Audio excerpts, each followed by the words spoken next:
bago pa man lang manawagan si Senator Padilla, ay ako po ay nagpadala na ng liham noon kay Congressman Alvarez.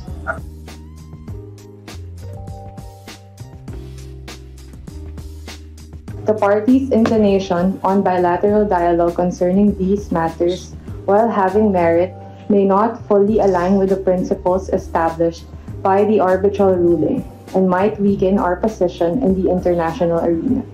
This approach might not adequately protect the rights and livelihoods of our fishermen, the bravery of our soldiers, and acknowledge the critical role of our international allies.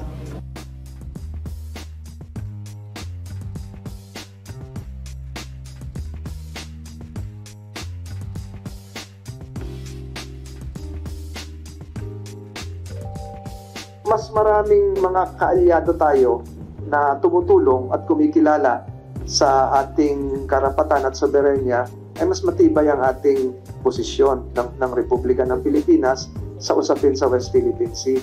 So hindi natin dapat isa-isang tabi lahat itong mga ito, sila yung tumutulong sa atin.